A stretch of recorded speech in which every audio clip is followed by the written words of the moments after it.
Bapak Ibu sederek sedaya ingkang kinasih, kita akan belajar bersama firman Tuhan di hari ini. Maaf saya akan membawanya dalam bahasa Indonesia daripada saya pakai bahasa Jawa tapi kelepotan. Bapak Ibu yang terkasih, saat ini kita hidup di zaman yang serba modern, serba canggih. Semua serba instan. Tidak hanya mie saja yang instan, Bapak Ibu.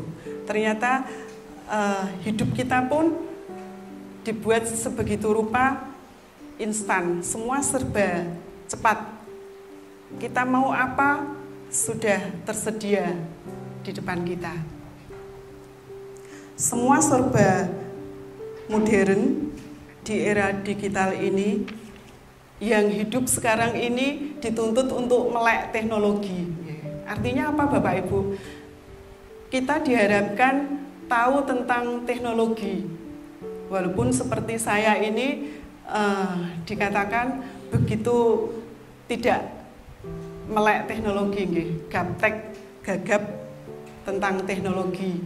Hanya tahu sedikit, mungkin yang di era saya di atas 45 ke atas mungkin tidak begitu tahu tentang sosmed dan lain-lain ya. Tapi ada memang yang mau belajar untuk itu. Taunya saya kalau HP itu untuk WA, telepon, SMS, itu aja Bapak Ibu. Dan satu lagi yang harus saya pelajari karena dituntut harus bisa, yaitu M-Banking. Karena gaji saya dikirim lewat ditransfer ya Bapak Ibu, tidak terima cash. Jadi mau tidak mau harus belajar tentang M-Banking itu apa. Mungkin yang generasi sekarang Gen Z usia sekitar 12 tahun sampai di bawah 30-an, itu mereka melek teknologi Bapak Ibu. Kadang saya itu malu kalau ada pekerjaan apa dari tempat kerja yang harus saya kerjakan, saya itu bertanya ke Sam, mereka malah lebih tahu Bapak Ibu, karena mungkin di sekolah mereka pun mereka dituntut untuk itu, semua serba canggih yang disiapkan oleh sekolah, dan semua itu sepertinya ada di satu genggaman ini Bapak Ibu, kalau saya pikir ya.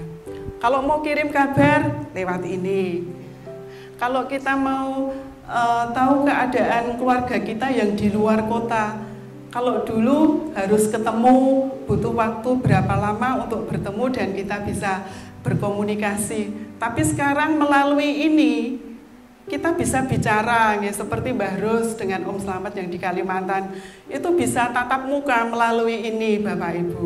Sekarang serba dipermudah ya. Tergantung dari kita bagaimana kita mengelola ini di tangan kita supaya ini tetap berpengaruh positif untuk kita, bermanfaat bagi kita. Karena banyak yang menyalahgunakan dari sistem teknologi yang semakin canggih ini, yang baru-baru ini sedang viral, yaitu mengenai judi online, pinjaman online, ya Bapak Ibu, dan masih banyak lagi yang lainnya. Dan saya tidak tahu tentang itu, caranya bagaimana juga tidak tahu. Semoga saya tidak terpengaruh untuk itu ya Bapak Ibu. Semua serba dipermudah ya Bapak Ibu. Kalau zaman dulu, misalnya saya butuh, anak saya, zaman saya dulu misalnya butuh uang untuk saya kirimkan ke saudara mungkin yang jauh. Kalau dulu lewat wesel ya Bapak Ibu, mungkin Bapak Ibu yang sudah sepuh tahu itu apa wesel. Kita kirim uang lewat wesel.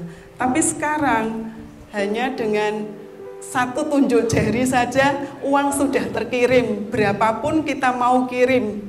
Ya, tergantung ini ada isinya apa enggak gitu ya Bapak Ibu. Semua serba dipermudah Bapak Ibu. Dan kalau dulu misalnya kita pengen makan sesuatu, itu kita harus ke tempat itu, antre, dan kita bawa pulang. Tapi sekarang melalui HP pun kita bisa pesan makanan dan itu bisa sampai di rumah. Begitu instannya semua dibuat dan itu untuk membuat hidup kita lebih mudah. Bapak Ibu yang terkasih dalam nama Tuhan Yesus, dengan semua yang dipermudah ini membawa kita kepada suatu keadaan di mana kita itu seolah-olah tidak butuh orang lain, Bapak Ibu. Hati-hati ini. Seolah kita itu bisa menyelesaikan masalah kita sendiri. Jadi, kita berpikir hidupku ya hidupku. Saya tidak bergantung dengan orang lain. Saya tidak butuh orang lain. Dan dari dampak semua itu membuat kehidupan di masa sekarang itu egois, Bapak Ibu. Yang dipikirkan adalah dirinya sendiri. Bagaimana saya bisa mencapai apa yang saya inginkan? Saya tidak butuh orang lain, semua bisa saya lakukan sendiri. Jadi hati-hati di sini Bapak Ibu, di tengah kehidupan yang serba sibuk, semua mengarah pada perlombaan untuk mendapatkan pujian, untuk mencapai suatu prestasi, untuk mendapatkan kedudukan yang enak, untuk mendapatkan rasa hormat, untuk terlihat sukses di hadapan orang lain, untuk terlihat berhasil di hadapan orang lain. Mereka berpikir semua itu bisa dilakukan sendiri. Dan semua yang dilakukan, itu mereka berpikir harus menguntungkan, harus ada timbal balik dari apa yang saya lakukan, harus menguntungkan saya. Itu berbanding terbalik dengan apa yang akan kita bersama belajar di pagi hari ini, yaitu yang tulus murni. Bapak Ibu, masih banyakkah kehidupan sekarang, kehidupan banyak orang sekarang, di mana mereka masih mau memikirkan kehidupan orang lain, di mana mereka masih mau melakukan sesuatu yang itu berdampak baik untuk orang lain, tetapi itu tidak menguntungkan kita. Atau mungkin bahkan itu membuat kita rugi. Bapak Ibu yang terkasih, kita akan belajar. Ini realita kehidupan kita sekarang ya Bapak Ibu. Bahwa sesuatu yang tulus, murni untuk kita lakukan itu sudah jarang terjadi. Di dalam perikop yang kita baca tadi, di sini ada dua kehidupan. Yang pertama yaitu kehidupan dari ahli Taurat. Kita tahu ahli Taurat itu orang yang sangat dihormati. Orang yang tahu hukum ya Bapak Ibu. Mereka sangat mengerti betul sampai mendetail tentang apa itu hukum Taurat. Mereka suka berpakaian yang bagus-bagus, kalau berdoa panjang-panjang, ya. Dan berbanding terbalik dengan satu kehidupan lagi, yaitu seorang janda miskin. Bapak Ibu, tidak hanya seorang janda, tapi di sini dikatakan janda miskin. Tentunya hidupnya sangat berkekurangan sekali ya Bapak Ibu. Kita akan belajar di sini bagaimana di zaman yang serba modern, serba canggih ini, kita anak-anak Tuhan tetap memiliki hati yang tulus, murni untuk kita bertindak di dalam kehidupan kita. Yang pertama yaitu peka terhadap suara Tuhan. Bapak Ibu yang terkasih, seseorang kalau melakukan sesuatu yang itu didasarkan pada ketulusan. Tentunya mereka tidak berpikir apa dampak yang menguntungkan yang nantinya saya terima, gitu Bapak Ibu. Mereka tidak berpikir saya melakukan ini biar nanti dihormati. Tidak juga begitu ya Bapak Ibu. Mereka melakukannya dengan tulus, pamrih, bersih hati, jujur, tidak munafik. Ya. Itu orang yang tulus untuk melakukan sesuatu. Tapi hati-hati Bapak Ibu, kita jangan tertipu dengan orang yang murah hati. Karena orang yang murah hati belum tentu dia itu tulus melakukannya. Bisa jadi dia melakukan sesuatu, di balik semua itu nanti ada sesuatu yang diharapkan dari apa yang dilakukan.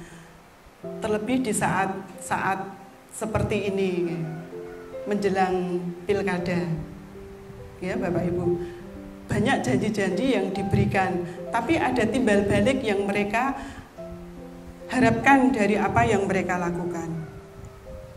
Peka terhadap suara Tuhan. Ini yang dapat kita pelajari yang pertama Bapak Ibu, supaya kita boleh memiliki hati yang tulus. Peka terhadap suara Tuhan itu yang bagaimana ya Bapak Ibu? Karena banyak suara ya yang terjadi di dalam kehidupan kita. Iblis pun bisa memberikan suara kepada kita Bapak Ibu. Yang tentunya di mana suara itu membawa kita kepada suatu kehancuran. Beda dengan suara yang Tuhan berikan kepada kita. Tentunya setiap orang, terlebih setiap anak-anak Tuhan, mereka akan mengenal mana itu suara Tuhan.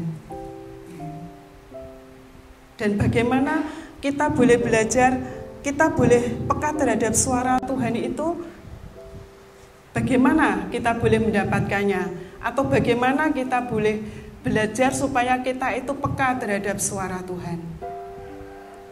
Bapak Ibu, di dalam kehidupan kita, di dalam kita berkeluarga, tentunya misalnya saya ya Bapak Ibu, yang lebih peka terhadap saya, yang mengenal saya, itu tentunya keluarga saya.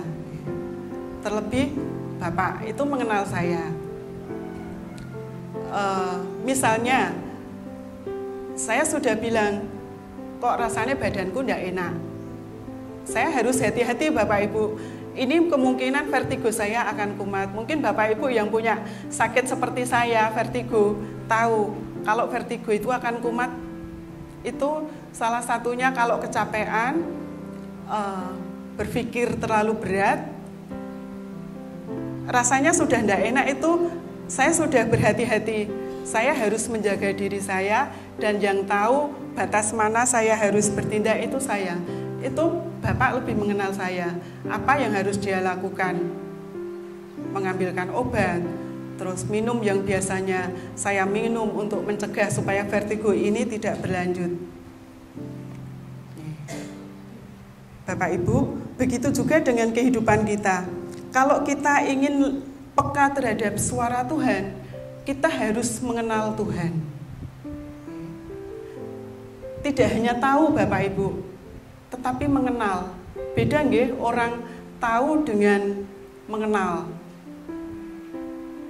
Bapak Presiden kita sekarang, Bapak Prabowo, kita tahu itu orangnya.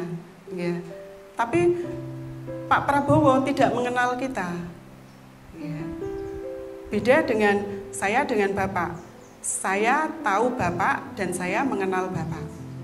Ya, Bapak Ibu, bagaimana kita lebih mengenal Tuhan? Caranya bagaimana Bapak Ibu? Banyak sekali hal yang boleh kita lakukan untuk kita boleh lebih mengenal siapa Tuhan kita. Banyak sekali cara Bapak Ibu. Kita hidup di dalam satu persekutuan seperti ini.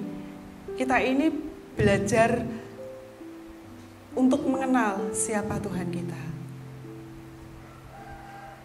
Dengan kita ikut PA misalkan, kita belajar untuk kita boleh lebih mengenal Tuhan. Paling tidak kita punya waktu Bapak Ibu untuk kita boleh meluangkan waktu. Orang akan lebih mengenal kita kalau kita sering berkomunikasi dengan Dia. Begitu juga dengan Tuhan kita. Kita akan lebih mengenal Tuhan kita kalau kita itu banyak berkomunikasi dengan Tuhan, banyak meluangkan waktu untuk Tuhan. Misalnya melalui doa. Bapak Ibu, ini sangat penting. Ini menjadi pedoman kekuatan kita untuk kita setiap hari saat kita bangun tidur.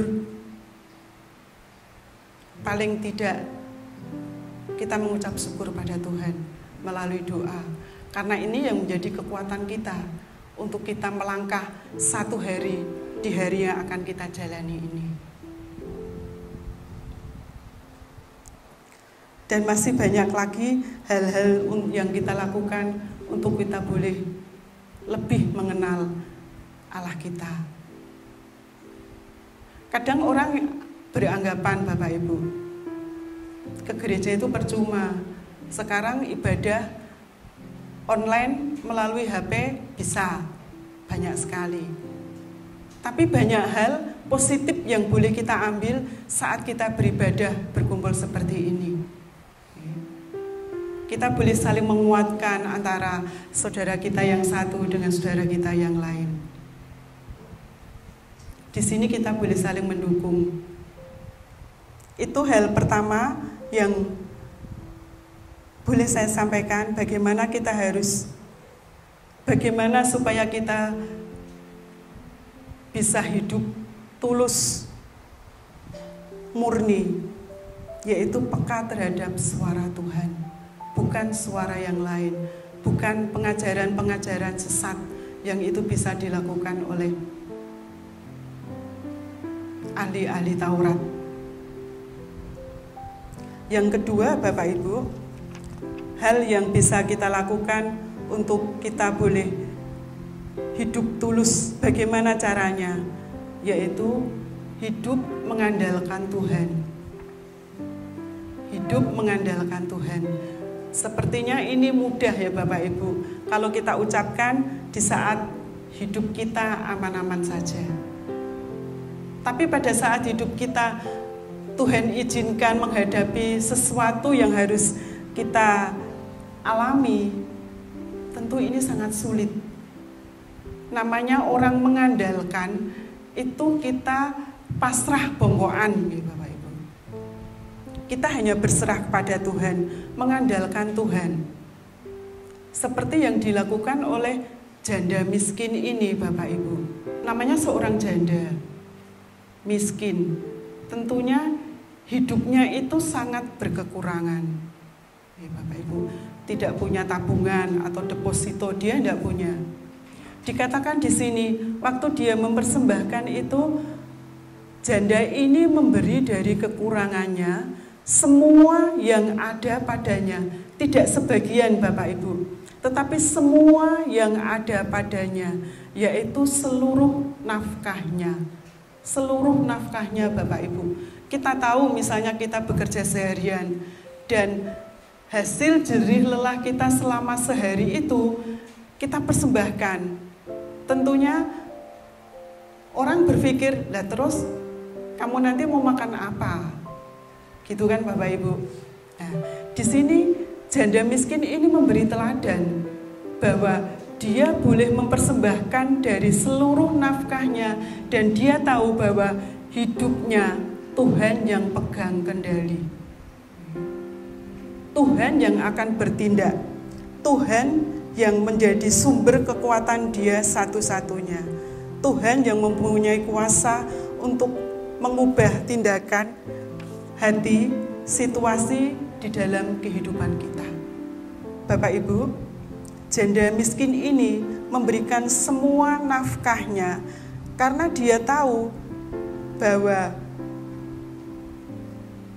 Tuhan akan bisa melakukan sesuatu untuknya. Dia percaya Tuhan yang pegang hidupnya dan Tuhan yang akan memenuhi dan mencukupkan kebutuhannya. Namanya orang bersandar, pasrah, percaya 100% itu sangat sulit, Bapak Ibu. Kadang kita bilang, ya saya percaya pada Tuhan, saya hanya mengandalkan Tuhan. Tetapi di dalam hati kita kadang kita berpaling mengandalkan sesuatu yang itu sifatnya hanya semu. Dan di sini kita bisa melakukannya di dalam setiap kehidupan kita, Bapak Ibu. Misalnya kita yang menjadi karyawan swasta atau pegawai negeri, atau kita yang bekerja pada suatu instansi. Banyak orang yang melakukan sesuatu itu mereka biar mendapat pujian, misalnya ya Bapak Ibu. Biar di mata bosnya dia kelihatan sregep. Biar nanti kalau ada satu posisi yang menjanjikan, dia bisa dipromosikan. Tetapi orang yang tulus yang mengandalkan Tuhan, baik itu ada bosnya ataupun tidak, dia tetap konsisten, memiliki integritas untuk apa yang harus dia lakukan, untuk apa yang dia harus kerjakan sebagai pertanggungjawaban di mana dia di tempat kerjanya. Banyak hal ini terjadi, Bapak Ibu.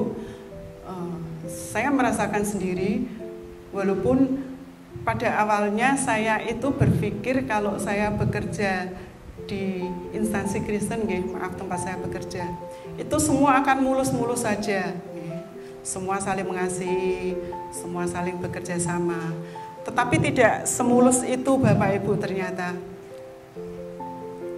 Tetap di situ ada orang-orang yang suka untuk mencari muka atau mencari pujian di saat mereka bekerja. Tetapi kita sebagai anak-anak Tuhan, kita berharap dimanapun kita berada, kita boleh tetap mendapat, kita boleh menjadi berkat, kita boleh tetap menjadi teladan. Baik itu ada pemimpin kita, tidak ada pemimpin kita di tempat kerja, kita tetap melakukan apa yang menjadi tugas kewajiban di tempat kita bekerja. Mengandalkan Tuhan itu tidak hanya di dalam kehidupan nyata kita sekarang. Mengandalkan Tuhan itu tidak hanya saat situasi aman. Mengandalkan Tuhan saat kita terpuruk terlebih, ya Bapak Ibu. Hanya Tuhan yang sanggup untuk melakukan sesuatu di dalam kehidupan kita. Ini saya rasakan sendiri di dalam kehidupan keluarga saya, bahwa mengandalkan Tuhan itu harus melepaskan ego kita, melepaskan pemikiran kita bahwa kita bisa melakukannya sendiri. Ini saya rasakan, memang mengandalkan Tuhan itu kalau kita harus melakukannya itu berat, Bapak Ibu. Mungkin kesaksian ini pernah saya sampaikan pada saat Pekan Pentakosta atau Pekan Keluarga gitu di tahun kemarin, yaitu saat Mas Gigi sakit tahun 2023. Saya masih ingat, Bapak Ibu. Belum berarti kalau kita mengandalkan Tuhan, kita terlepas dari masalah itu tidak, Bapak Ibu. Bisa jadi Tuhan tetap mengizinkan hal-hal yang mungkin kita anggap itu buruk boleh terjadi dalam hidup kita. Saya bersyukur saya berada di dalam satu persekutuan, satu komunitas jemaat Tuhan yang boleh saling menguatkan, boleh saling mendukung antara yang satu dengan yang lain. Baik itu melalui doa, melalui saran, dukungan. Itu saya rasakan, Bapak Ibu. Dan jika saat ini Mas Gigi sudah kembali sehat, itu karena anugerah Tuhan. Mungkin Bapak Ibu ada sebagian yang sudah tahu kalau tahun 2023 di saat Mas Gigi ulang tahun, pas hari ulang tahunnya dia sakit. Dia telepon kalau dia seperti ini. Dia sakit namanya Bell palsy, Bapak Ibu. Saya sebagai orang awam, tentunya saya takut, saya tidak tahu ini sakit apa. Mungkin bagi Bu Mima, Mbak Diksa, Mas Rido, Mbak Dewi, mereka tahu Bell palsy itu apa dan apa yang harus dilakukan. Saya hanya bilang, Mas Gigi berobat, kalau enggak pulang. Waktu itu dia pulang, Bapak Ibu, dia naik bis. Tidak pernah dia itu mau pulang atau pergi ke Jogja, naik bis itu tidak pernah. Dia mesti sepedanan, karena dia merasa tidak kuat, akhirnya dia naik bis. Waktu itu saya sudah langsung bawa ke dokter keluarga di Martirahayu. Selama 2 minggu diobati, tidak ada perkembangan. Akhirnya dirujuk untuk ke rumah sakit dan dikonsulkan ke dokter spesialis saraf. Dan saya berharap sebagai manusia, Bapak Ibu, dari dokter yang ditunjuk ini bisa menangani anak saya, dan melalui dokter ini Tuhan pakai untuk menjadikan anak saya sembuh. Tapi ternyata dokter tadi bilang kalau ini bukan ranah saya. Saya kaget, Bapak Ibu. Terus saya harus bagaimana? Apa yang harus saya lakukan? Sebagai orang tua kami bingung, Bapak Ibu. Tetapi Tuhan tidak kehilangan cara untuk menolong anaknya. Ada satu keluarga yang dikirim untuk boleh mendukung Mas Gigi di dalam pengobatan. Kami tidak berpikir sampai sejauh itu, Bapak Ibu.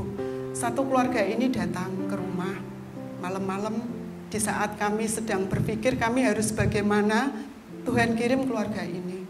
Waktu itu mereka datang ke rumah sudah malam, Bapak Ibu, sekitar 9:30 malam lebih. Mereka datang dengan anaknya, memberikan dukungan, dorongan kepada Mas Gigi. Akhirnya Mas Gigi dipegang oleh keluarga ini untuk proses kesembuhannya. Dan tidak hanya itu, Bapak Ibu, saya bersyukur saya memiliki saudara seiman di sini yang boleh mendoakan anak saya, memberikan dukungan. Ada yang datang ke rumah mendoakan, memberikan motivasi dia harus seperti apa. Terima kasih untuk semua saudara-saudaraku. Dan dengan semua ini, saya hanya berserah pada Tuhan. Tuhan, jika hal ini boleh Engkau kerjakan untuk Mas Gigi, saya percaya Tuhan pegang kendali kehidupan anak saya. Tuhan yang akan memberikan kesembuhan kepada anak saya. Saya tidak tahu itu jalannya bagaimana. Tetapi apa yang tidak pernah kami pikirkan, Tuhan sediakan, Bapak Ibu. Di saat kami berpikir kalau anak kami berobat, kami tidak ada dana cuma-cuma untuk berobat.